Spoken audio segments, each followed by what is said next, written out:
Hi, my name's Andy Schmuckler. I think about things about the human world a lot, and lately I've been feeling very connected, painfully connected with what's going on, um, involved, that was triggered by the atrocities of Hamas in Israel and is continuing in the form of the war that triggered. Uh, I feel very involved with all that, but also at the same time, more than usually uncertain about fundamental things in the situation. Now, let me introduce myself in terms of that situation to say, I've been following Middle East, the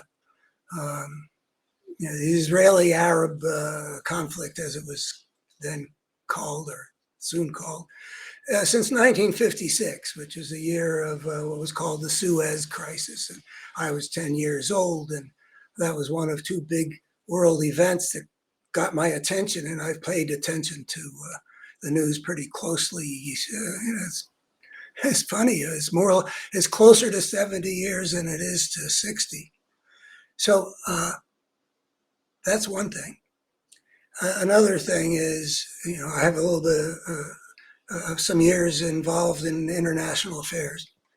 And the third thing is that ever since Netanyahu, the prime minister of Israel, came under investigation, and 2016, 2017, I've been following Israeli politics very closely. I mean, I do Google Israel daily, check in on all the stuff that's been going on. I have been appalled. I care about Israel and whether it's the way it should be or whether it's not the way it should be. And I've come to feel that this Netanyahu government it's either leading Israel into something that I'm not happy with, or it's reflecting a movement in Israel in a direction that I'm not happy with, in terms of how to deal with the Palestinians. So, and then in the last year, since Netanyahu is like Trump, he's another human monster. It turns out. I didn't realize that early on. He made a positive impression on me back in the '80s, but turns out he's a real sociopath. He's willing to do real damage to his country in order to serve his own personal interest, just like Trump. I didn't see that coming, but he, in order to get himself back into power, which was his personal need. If he had just walked away, somebody else would have had an easy time forming a legitimate right-wing government. But he had alienated so many of the right-wing leadership over the years that he had to bring in Israeli fascists, racists, bigots, people for whom the rights of others do not matter. A guy named Smotrich and another guy named Ben Gvir, and their parties are brought in so that Netanyahu can put together a majority of which he will be the prime minister, and that might protect him from going to jail. Just again, like Trump. Amazing that these things should be parallel. Anyway, I've been following Israeli politics, and so when this thing happened, I looked at the situation, and I have a lifelong habit of asking myself all the time, usually about American presidents, but about other people on the world stage making decisions. Almost like playing a game of chess, only it has a profound moral dimension. What would I do in that position? and I usually have opinions. And I'm happy with my track record writing op-eds about these kinds of subjects since the 1980s.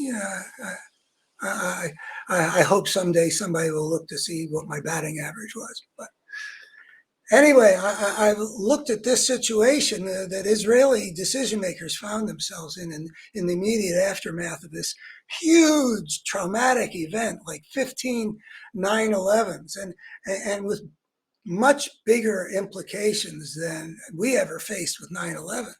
There's the question of how to respond so that we don't get a whole regional war. I mean, the stakes and the decisions to be made were huge. And the number of uncertainties, what's Iran going to do? What's Hezbollah going to do?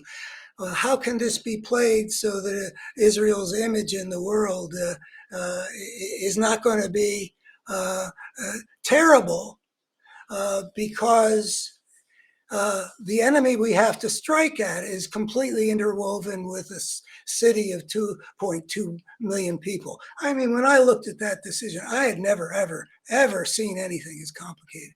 And I wrote a piece on daily costs that starts with that.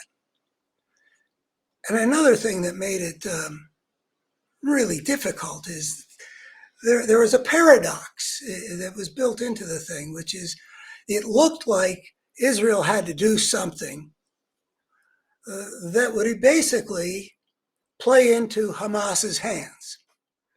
So do you do it or not do it? Anyway, there are a lot of questions that Israeli decision makers had to ask themselves, like what can be accomplished? A lot of people would agree that getting Gaza out of the control of Hamas is a very important objective. I don't know exactly how true that is, but it is plausible to me. It looks like that is how the world works. You don't leave the group that did what they did on October 7th, and their purpose was basically they don't accept that there is such a thing as a just peace, a secure and just peace or something like that to be had with Israel. They're playing a long game to destroy Israel. And the purpose of the atrocity was to get Israel, to provoke a response from Israel in order to get the world to hate Israel because they'd be killing Gazan civilians. And we can see that Hamas not only uses as human shields, but they are willing to compel them to stay there as human shields because there's been credible reports that Hamas has prevented people who want to get out of harm's way from leaving their vulnerable position where they're going to get killed if the Israelis bombard, attack Hamas. So you got to attack Hamas, but you've got to spare the Palestinian civilians, but there's no way of attacking Hamas without killing innocent civilians. So what do? And if the world starts seeing things like you are not doing what's defensible, what the right thing to do is, then you're going to fulfill Hamas's purposes, that you're going to, do things like the Arab governments that canceled on Blinken when he came in there because they believed mistakenly that the Israelis had bombed this hospital. It creates riots all over the Arab world and interferes with the movement that was taking place, where different in the Abraham Accords, different Arab countries, from Morocco to Bahrain or whatever, 4 or 5 Arab countries were coming to terms with Israel. It wasn't the two-state solution. The Palestinians were being left out. But it was, in terms of the Arab-Israeli conflict, it was movement in the direction of acceptance and a stable peace. And Hamas did not want that to happen, and their sponsors in Iran didn't want that to happen. So how do you respond in a situation where if you do what you got to do to protect your national security, that you're going to drive the Arab world further away, feed the hatreds that have made the Middle East such a toxic place for since the founding of Israel in 1940. Well, the UN voted for Israel and a Palestinian state to come into existence in 1947, and it's been a war ever since.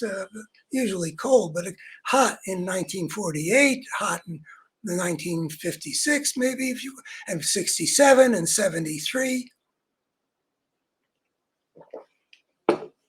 There's a long history here where the Israelis have got to find a way to protect themselves. So I've been asking myself, well, what's the right thing for the Israelis to do?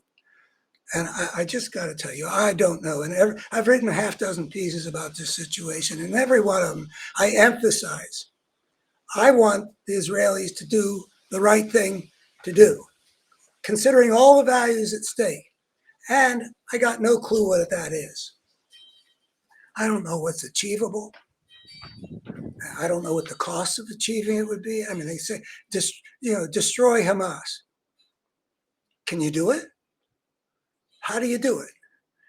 If I had been maybe in on certain, military discussions, I'd understand what their options were. But from here, I simply don't. Nor, by the way, do I understand exactly what their plan is now. It looks to me like it is short of that all-out ground assault that people were worried about, that looked like they were poised to do. But it's still quite an assault. And I do not trust this right-wing Israeli government. I would like to be able to believe.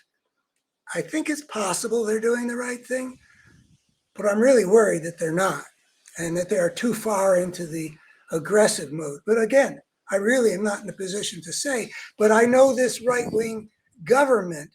I know Netanyahu by now, and I know the people that make up his coalition, and I'm worried. I'm worried that the same people who, I mean, it's pretty grotesque to me what they're tolerating some of the settlers doing to Palestinians in the West Bank. And people have called one of those occasions a pogrom. I mean, for Jews to be visiting a pogrom on some small, vulnerable village, what an atrocity that is. And to tolerate it? Anyway, I don't trust these guys. But I banked my hopes on the fact that immediately after this atrocity, Netanyahu formed a unity government. He brought in his main rival, a guy named Benny Gantz. And I don't know a whole lot about Benny Gantz, but he seems, maybe I'm just too optimistic, but I imagined that if the people like Ben Gvir were getting things their way, and the worst of Israeli hawkishness was being expressed without proper balance for love thy neighbor as thyself and do unto others and all that kind of stuff. Well, I was counting on Benny Gantz, who was very visibly brought into the war cabinet, that he would not sign on to anything reckless and crazy, that he would stand up for a wide range of considerations. I imagine, and I think this is, I would guess that this is true, that if Gantz were to leave to withdraw from this unity government, and even if he didn't make a statement, but I think he could make a statement of why it is he can't endorse what these folks are doing. I think that would bring the government down. I mean, the polls show Netanyahu cannot stand. I don't think that coalition would be allowed to continue to run this war based on what Gantz could say if they were not making decent decisions. But I don't really know what kind of head Gantz has got on his shoulders, how he would look at this. And I don't know whether he would, if he disapproved, make use of the power that I think that he would have to not let big mistakes get made by this outfit. But in any event, I'm looking to know what's the right thing for Israel to do. And by the way, I will define right thing as being whatever would lead to the desired outcome, which is in some future, and I don't see it any time soon, but how do you get from here to there is really always the question. A future in which Israel is secure, it has a right to exist. That is really quite readily shown. I mean, there's no other country in the world that the whole world community didn't help create. I mean, if any country has a right to exist, I mean, England, France, Germany, China, all these countries were essentially formed by force at one time or another. The United States, kicking out the Native Americans from the continent. I mean, Israel was formed by a decision by the whole world community. Anyway, Israel has a right to exist. It is able to live in harmony with its neighbors. It deals with its neighbors in the best possible spirit. That the Palestinian people are enjoying to the greatest extent possible. Feelings, the reality of self-determination and the ability to live under a government where the will of the people have a voice. I mean, that doesn't exist much in the Arab world, but I would like that to come into existence for the Palestinians if that were possible. And the whole region is at peace. And how you get from here to there, that's the question you got to be asking when you decide what you're going to do about Hamas and Gaza and the death of innocents. So that's what it means. Like, what should Israel do? That I don't know. And I don't trust this Israeli government, but I have some hopes that the fact that Gantz is still in that government, and the fact that the Israelis seem to be doing something which is somehow between surgical and all out, that they've got some kind of a strategy thought through that isn't just, mashing the place with the fist, which is what I was afraid would happen. I mean, there's a primitive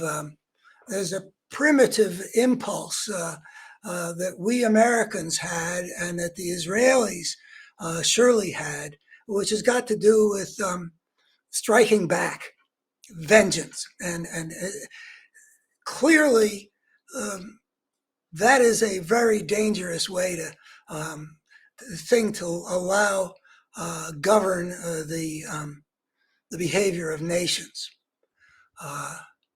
If that's what you do, then it's easy for Hamas or some such thing, a terrorist force, to goad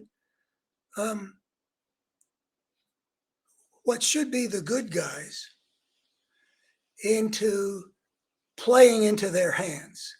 The cycle of vengeance is what keeps the world broken.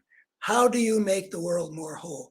Peace, justice, goodwill. That's what you want. How do you get there? So the other thing I don't trust is the left in America, but around in the advanced societies.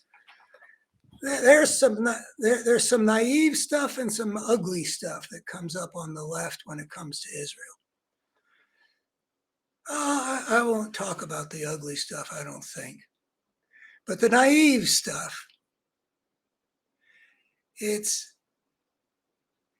the way it regards Israel and the way it regards war in general does not equip one for coming to proper judgments on issues like the Israelis, decisions like the Israelis face. I was in the dovish side on Vietnam, and so I align myself with the doves when the country was divided between hawks and doves,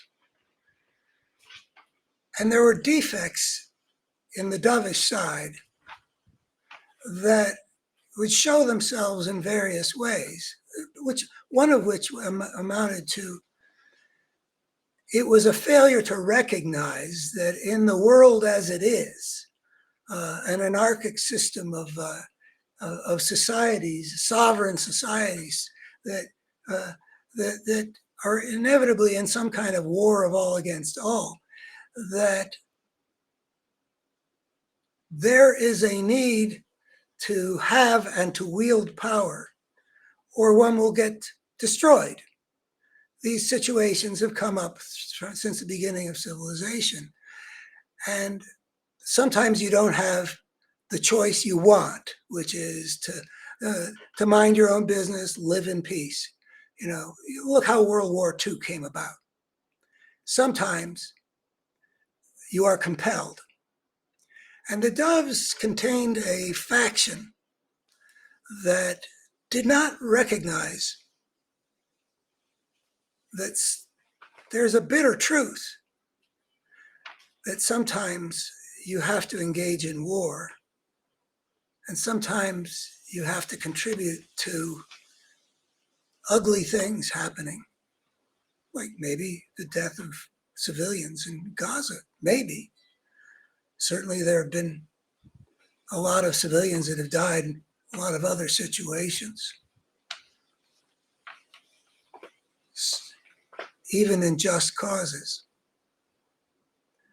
So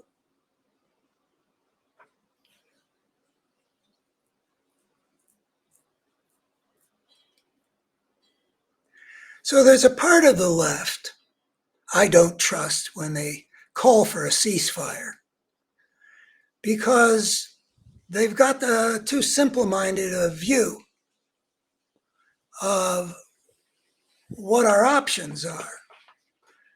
They think that they can have all the virtue of peace-lovingness and the virtues of being able to be secure and not victimized.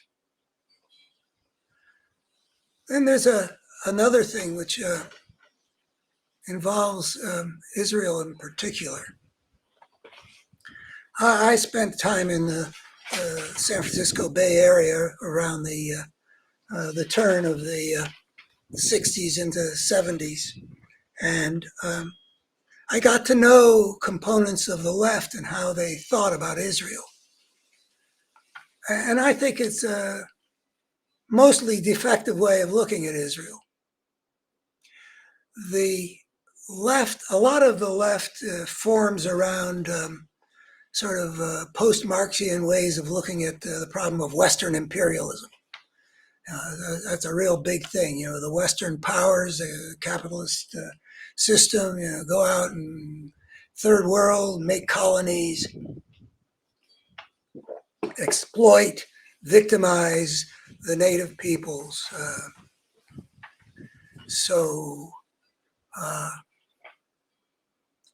Gandhi, you see what the British did at Amritsar, and Gandhi leading his country out from under the exploitive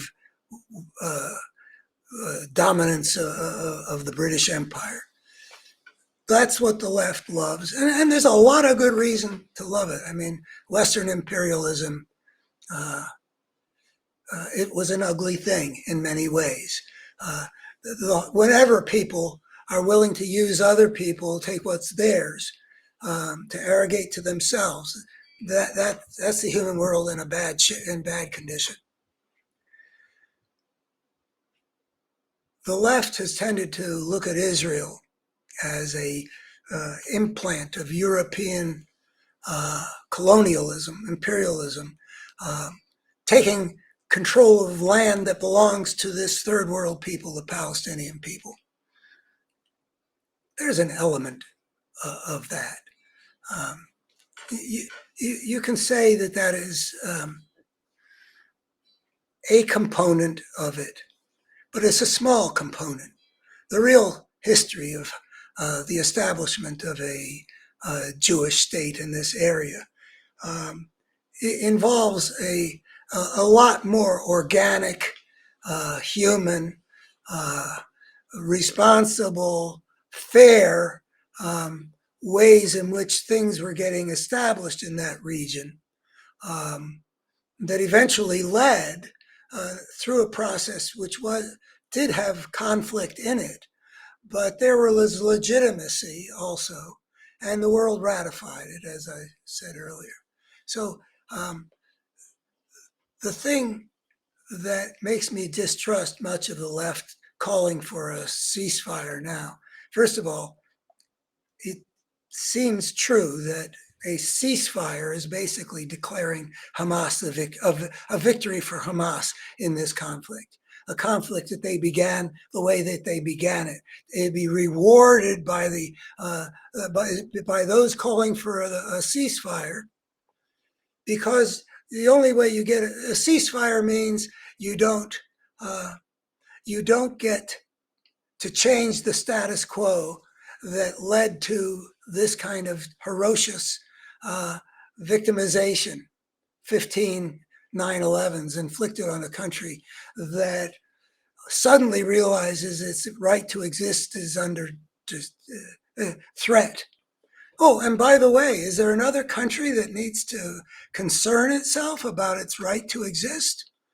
I mean, there are a lot of countries that have done a lot of terrible things, and Israel's been doing some things I really don't like, as I said before. But how many of them have the equivalent of an Iran off increasingly within missile range, a country on the nuclear threshold that keeps on saying that Israel is going to get wiped off the map? So it's in a special situation, and um, but still, I don't trust that we got wisdom going on this, either from the left in the West and the United States, calling for a ceasefire, which means Hamas wins, or from a government that's making decisions that may or may not be the right thing. But I don't trust the gang. So I think that in terms of what would be the right thing to do, I think that the closest thing that I can see is mostly embodied by those countries that rally behind Israel, but especially the Biden administration here in the United States. From the very beginning, they put out a message which is multidimensional. The need to do something about Hamas, which is going to include some ugliness, but combining that with a whole variety of other things that are humane, that minimize the loss of innocent life, and that make important movements towards showing a more proper balance between the assertion of will of the Israelis and the legitimate aspirations and rights and concerns of the Palestinian people, like in the West Bank, that are getting treated under this year-long coalition abominably. So the Biden administration has always been putting out this multidimensionality. And it seems like they're not entirely happy with what they've gotten.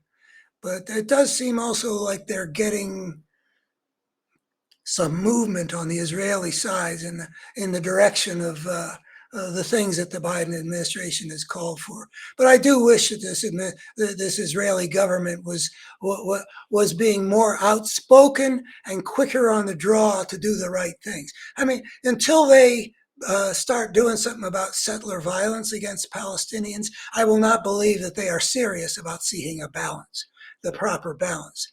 You can do it. You can do ugly things in Gaza, but you can't. If you show that you've got better intentions about the ultimate direction things should go between the Israelis and the Palestinians by saying this kind of pogrom stuff is never going to happen again, then if you only do the one and you don't do the other. So I don't know how it's going, but it does seem to me that the costs are very high for the future of the region. I'm glad the war hasn't gotten bigger. I think it probably won't. But I do think that the hatreds are getting fed. And the fact that the Hamas propaganda about the Israeli role in that hospital, the fact that it couldn't be corrected by the subsequent evidence that it was a Islamic Jihad misfiring of a rocket that inadvertently did all that killing and destroying, and not the Israelis. But it seemed like in the Arab world, there was no way that that truth was going to overtake the falsehood, that the people had been already primed for hatred. So that is a victory for Hamas, that they seem already to have won. And I don't know what the best thing is for the Israelis to do. So it's a terrible situation. And if it hadn't been, if the Israelis had been doing the right thing all along, there would not be this same vulnerability to have Hamas be able to make this move and have the Israelis play into their hands this much and help advance the Hamas goal, which is diametrically opposed to the Israeli goal. The Israeli goal is survival of Israel as a Jewish state and a democratic state, presumably. And the Hamas goal is a destruction of the Jewish state. And it's hard for me to see right now how you come out of this situation with the chances of Israeli survival greater rather than diminished because of the hatreds that have been fed. It's a shame. The human world is a hard place to heal. Thank you. Bye.